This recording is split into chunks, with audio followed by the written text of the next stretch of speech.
భారతదేశము 140 కోట్లకు పైగా ఉన్న భారతీయులు ఈరోజు గణతంత్ర దినోత్సవాన్ని ఉత్సాహంగా ఉల్లాసంగా జరుపుకుంటున్నారు. ఈ సందర్భంగా దేశవాసులందరికీ నా హృదయపూర్వక శుభాకాంక్షలు. ఎన్నో వ్యయప్రయాసలకు ఓర్చి కూర్చిన మన రాజ్యాంగం లిఖితపూర్వకమైన అతిపెద్ద రాజ్యాంగము. మన రాజ్యాంగము 26 జనవరి 1950న అమల్లోకి వచ్చింది. కులమత లింగ వివక్ష లేకుండా భారత రాజ్యాంగం వయోజనులందరికీ ఓటు హక్కు కల్పించింది. ఆ ఓటు హక్కును వినియోగించుకొని ప్రజలు తమ ప్రతినిధులను ఎన్నుకుంటారు.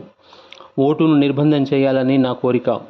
అంతరిక్ష ప్రయోగాలు, వైమానిక రంగం, ఆర్థిక పరిస్థితి, వందే భారత్ రైలు వంటి అంశాలలో మన దేశం గణనీయ అభివృద్ధిని సాధించినాము.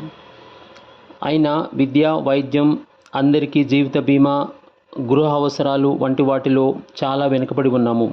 జనాభాతో పాటు నిరుద్యోగం కూడా పెరిగింది. సబ్సిడీ ఆహారము, సబ్సిడీ ధాన్యం కొరకు ప్రజలు లైన్లో ఉంటున్నారు. తమ పంటకు మద్దతు ధర కోసం రైతులు ఉద్యమిస్తున్నారు. అంటే చేయాల్సింది చాలా ఉందన్నమాట. అభివృద్ధి ఫలాలు భారతీయులందరికీ అందడం లేదు. దేశ చరిత్రలో 70 సంవత్సరాలు సముద్రంలో సింధువు లాంటివి. సాధించాల్సింది చాలా ఉంది. దేశ రాజ్యాంగంతో పాటు ప్రభుత్వ రంగ వ్యవస్థను, దేశ సమగ్రతను కాపాడుకుంటూ భిన్నత్వంలో ఏకత్వాన్ని కొనసాగిద్దాం. Long live India.